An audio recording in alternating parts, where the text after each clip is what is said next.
ஒரு புறம்போக்கை போல, ஒரு போக்கிரியை போல உயர்ந்த பதவியில் இருக்கிறவர்கள் இப்படி தரம் தாழ்ந்து பேசுகிற அரசியலை தமிழ்நாட்டில் நான் இன்றைக்குத்தான் பார்க்கிறேன். புறம்போக்குகளை ஒப்புக்கொள்கிற பாவத்தை இந்த தேர்தலில் செய்து விடாதீர்கள் என்று கேட்கத்தான் நான் இன்றைக்கு நெற்குன்றம் வந்திருக்கிறேன். திமுகவை தீர்த்து கட்ட வேண்டும் என்று திட்டம் போட்டவர்கள் எல்லாம் சாட்சி இல்லாமல் செத்திருக்கிறார்கள் என்பதுதான் திமுகவின் வரலாறு. எப்பொழுது ரோடு ஷோ நடத்துவதற்கு அவர்கள் திட்டமிட்டார்களோ அப்போதே அவர்கள் ரோட்டுக்கு வர முடிவெடுத்து விட்டார்கள் என்பதை நாட்டு மக்கள் புரிந்து கொண்டார்கள். அவன் போடுற டிரெஸ் 11.5 லட்சம். அவர் பறந்து செல்லுகிற விமானத்திற்கு 8000 கோடி ரூபாய் மதிப்பு.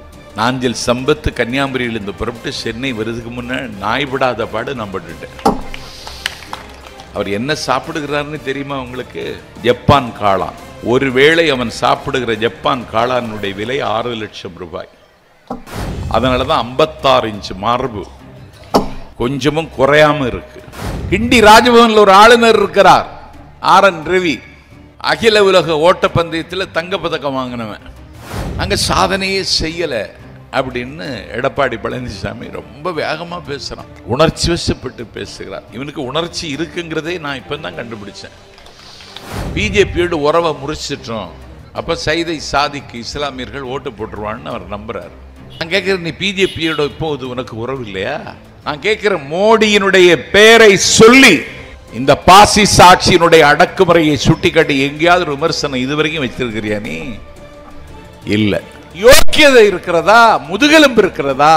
அதையும் தாண்டி கேட்கிறேன், உங்களுக்கு ஆண்மையாவது இருக்கிறதா?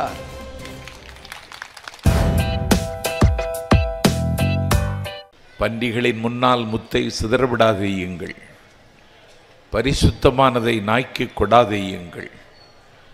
ஆழ்வற்று பொன்வாங்கியோர் செய்த பூனை ஆந்தைக்கு கட்டி மகிழாதீர்கள். நீள்விட்ட பொன் மாளிகை கட்டி பேயினை நேர்ந்து குடியேற்றி விடாதீர்கள். செருப்புக்கு தோல் வேண்டி ஒரு செல்வ குழந்தையை கொன்று விடாதீர்கள். வழியிருக்க குழியில் விழுந்து விடாதீர்கள். கரும்பிருக்க இரும்பை மென்று விடாதீர்கள். கனி இருக்க காயை கவர்ந்து விடாதீர்கள். காரியம் யாவற்றிலும் கை கொடுக்கும் TR பாலு இருக்க புறம்போக்குகளை ஒப்புக்கொள்கிற பாவத்தை இந்த தேர்தலில் செய்து விடாதீர்கள் என்று கேட்கத்தான் நான் இன்றைக்கு நெற்குன்றம் வந்திருக்கிறேன். யுத்தகாலம் கொஞ்சம் கண்ணிய குறைவாக பேசக்கூடாது என்கிற எச்சரிக்கையோடு இருக்கிறேன். ஆனாலும் இந்த நாட்டில் கண்ணிய குறைவாக பேசுவது யார் என்றால், இந்த நாட்டினுடைய உயர்ந்த பீடத்தில் இருக்கிற பிரதமரே கண்ணிய குறைவாக பேசுகிறார். திமுகவை தனிமைப்படுத்த வேண்டும் என்கிற அரிப்பும் தரிப்பும் இன்றைக்கு பிரதமரிடத்தில் இருக்கிறது. இந்திய துணைக்கண்டத்தின் வரலாற்றில் பிஜேபி என்கிற இந்த பாசிஸ்டுகளின் ஆட்சியை முடிவுக்கு கொண்டு வர வேண்டுமானால் அந்த முடிவுக்கு முகம் தர வேண்டிய கடமையை ஒரு தேசிய கட்சி தான் செய்ய வேண்டும். ஆனால் ஒரு தேசிய கட்சி செய்ய வேண்டிய கடமையை ஒரு மாநில கட்சியின் தலைவன் ஸ்டாலின் செய்கிறார் என்பதுதான் இந்த நாட்டில் இப்பொழுது நிகழ்ந்து கொண்டிருக்கிற அதிசயம். ஏன் இவர்கள் திமுகவின் மீது திரும்ப திரும்ப தாக்குகிறார்கள் என்று பார்த்தால், இந்தியா கூட்டணி ஒன்று அமைவதற்காக அகரம் எழுதியவன் கலைஞர் பெற்ற பிள்ளை ஸ்டாலின் என்பதுதான் அவருடைய ஆத்திரத்திற்கு காரணம்.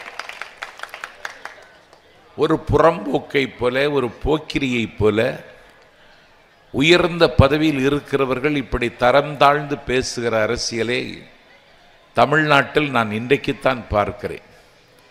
நாங்கள் இன்ன சாதனை செய்தோம், எங்கள் அணிக்கு வாக்களியுங்கள் என்று அவர்கள் கேட்டால் அதிலே நியாயம் இருக்கிறது.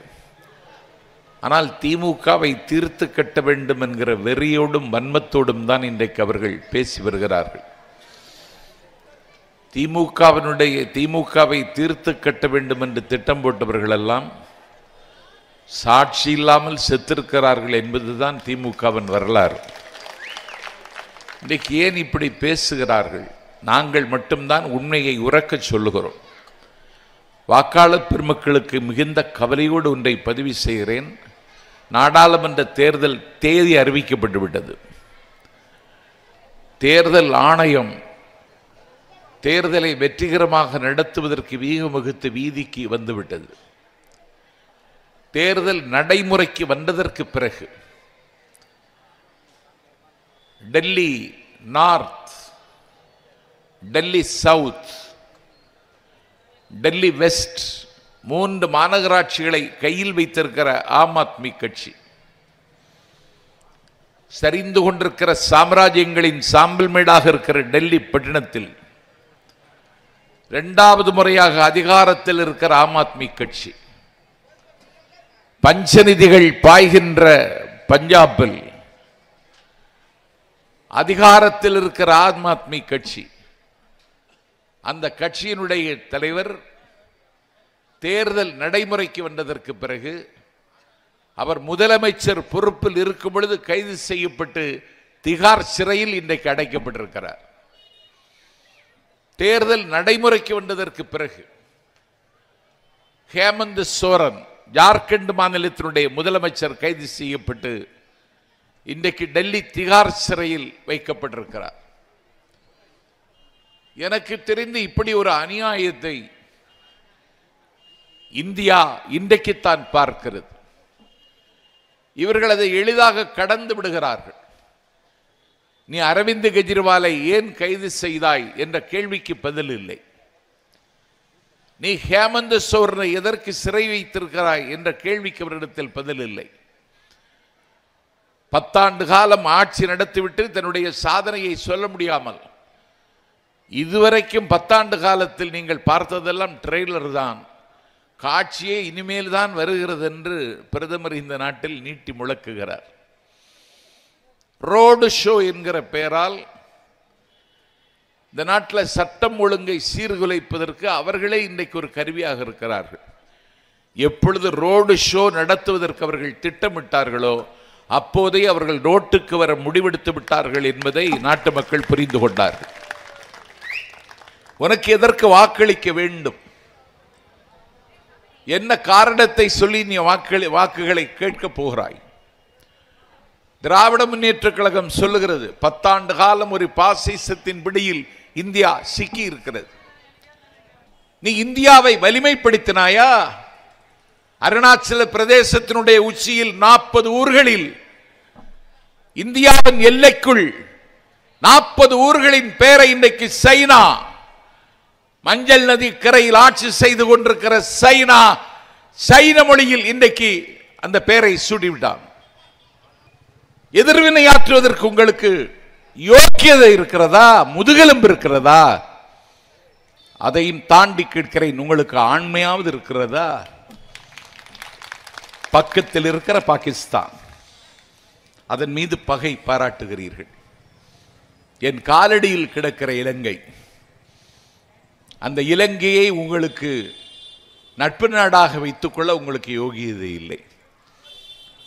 மாலத்தீவு இந்தியாவின் கையை விட்டு போய்விட்டது.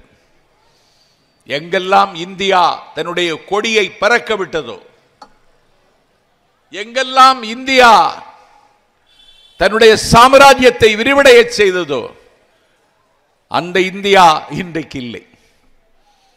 என்ன கேள்வி கேட்டாலும் நேருவின் கல்லறை மீது கல்லறிகிறார்கள். எந்த கேள்வி கேட்டாலும் காவிய தலைவர் கலைஞரின் கல்லறை மீது கல்லறிகிறார்கள். நீ ஏன் இதை செய்யவில்லை என்று கேட்டால் இதற்கு நேருதான் காரணம் என்கிறார். உங்கள் வீட்டில் குழந்தை ஒன்று கருவுற்றாலும் நேருதான் காரணம் என்று சொல்லிவிடுவார்களோ என்று எனக்கு பயமாக இருக்கிறது. அந்த அளவுக்கு தரக்குறைவான விமர்சனம். பதவி பிரமாணம் எடுத்த நாள்ல இருந்து நான் மாசுவை பார்த்துட்டே இருக்கேன். இதே கருப்பு பேண்ட் தான், இதே ஒயிட் ஷர்ட்டு தான். எவ்வளவு எளிமை. ஆனா அவன் போடுற ட்ரெஸ் 11.5 லட்சம். ஃபேஷன் டெக்னாலஜி படித்த ஒரு ஆள் தான் அதுக்கு வடிவமைச்சு கொடுக்கிறார். அவருக்கு மாச சம்பளம் 5 லட்சம். அவர் பறந்து செல்லுகிற விமானத்திற்கு 8000 கோடி ரூபாய் மதிப்பு. நாஞ்சில் சம்பத்து கன்னியாகுமரியில் இருந்து புறப்பட்டு சென்னை வருதுக்கு முன்ன நாய் விடாத பாடு நான் பட்டுட்டேன். 8000 கோடி ரூபாய்க்கு விமானம். வெயில் காலமானதில் பசி வந்தாலும் சாப்பிட முடியல. அவர் என்ன சாப்பிடுகிறார்னு தெரியுமா உங்களுக்கு? ஜப்பான் காளான். ஒருவேளை அவன் சாப்பிடுகிற ஜப்பான் காளானுடைய விலை 6 லட்சம் ரூபாய். ஏதோ ஒரு பிரியாணியை தின்னுக்கிட்டு சைதை சாதிக்கு பெரிய விருந்து சாப்பிட்ட மாதிரி பூரிப்பில் இருக்கான். அவன் ஜப்பான் காளான் சாப்பிட்றான். அதனால தான் 56 இன்ச்சு மார்பு கொஞ்சமும் குறையாம இருக்கு. நீ எங்க கொண்டு விட்டுட்ட? என்ன நாங்க என்ன குற்றம் செய்தோம்? விண்ணை குடைந்து காற்று கூ கூ என்று வீசியது, வெட்டி முறைத்தது மின்னல், கொட்டி முழக்கியது வானம், சட்ட சடார் என்று மழை பொழிந்தது. திக்கெல்லாம் பொழுகிற திருநெல்வேலி சீமையில் ஓடிக்கொண்டிருக்கிற பொருணையாறு பரணியாறு ஊருக்குள் புகுந்து 24 அடி உயரத்திற்கு பாய்கிறது. கடல் சூழ்ந்த காயல்பட்டினத்தில் 90 சென்டிமீட்டர் மழை எனக்கு தெரிஞ்சு இதுவரைக்கும் பெய்ததில்லை. தலைநகர் சென்னை வாழ தகுதியற்ற ஊர் என்று மக்கள் நினைக்கக்கூடிய அளவிற்கு சென்னை திக்கு முக்காடியது. தடிகொண்டு பலர் தலையில் அடித்ததைப் போல, இடி வந்து இதயத்தில் விழுந்ததைப் போல துடித்தார் முதலமைச்சர். தமிழ்நாட்டினுடைய சீஃப் செக்ரட்டரி சிவதாஸ் மேனா IAS அவர்களை உடனே நெல்லைக்கு போக சொன்னார். 10 நாட்கள் சீஃப் செக்ரட்டரி IAS நெல்லையில் முற்றுகையிட்டிருந்தார். ஒரு துயர் துடைக்கிற நிவாரண பணியில் ஒரு சீஃப் செக்ரட்டரி 10 நாள் ஒரு ஊரில் முற்றுகையிட்டார் என்றால் அந்த அதிசய மன்னன் ஸ்டாலின் ஆட்சி காலத்தில் தான் நடந்தது. அமைச்சர் தங்கம் தென்னரசு தலைமையில் 10 அமைச்சர்கள் இங்கே முற்றுகையிட்டார்கள். எங்களுக்கு ஏதாவது உதவுங்கள் கேட்டார் முதலமைச்சர்.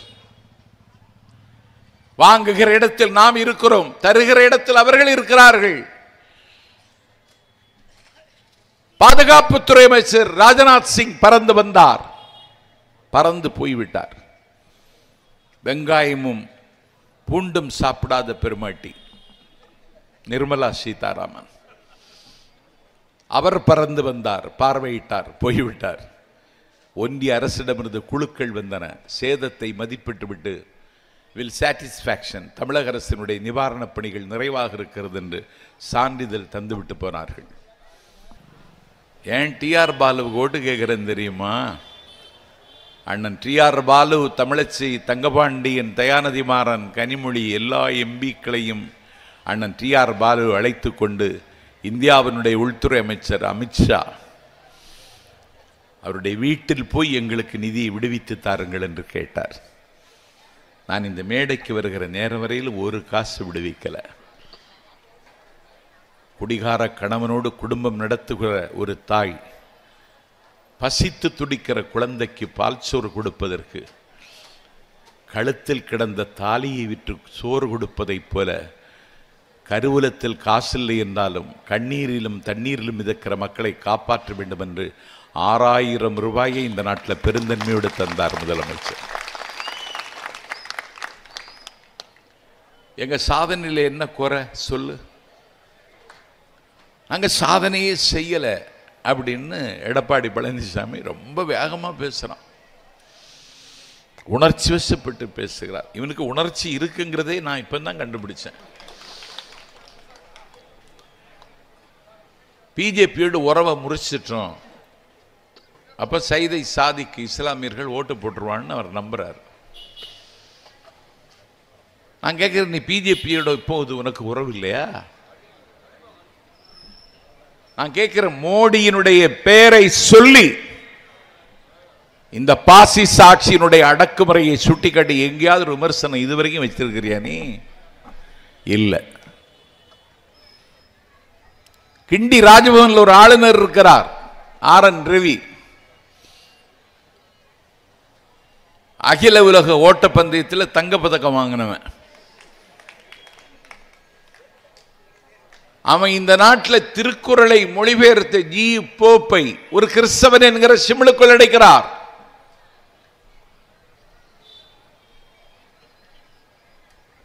கால்டுவெல், பிஷப் கால்டுவெல்,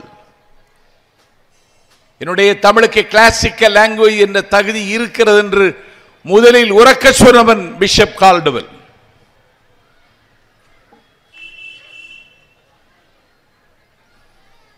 அவரை கிறிஸ்தவன் என்கிறான். என் பெருமைக்குரியவர்களே, எல்லாரையும் மதத்தின் பெயரை சொல்லி, ஜாதியின் பெயரை சொல்லி சிறுமைப்படுத்துகிற காரியத்தை ஒரு ஆளுநர் செய்து கொண்டிருக்கிறார். இதுவரைக்கும் எடப்பாடி ஏன்னு கேட்டிருப்பாரா? கேட்கல.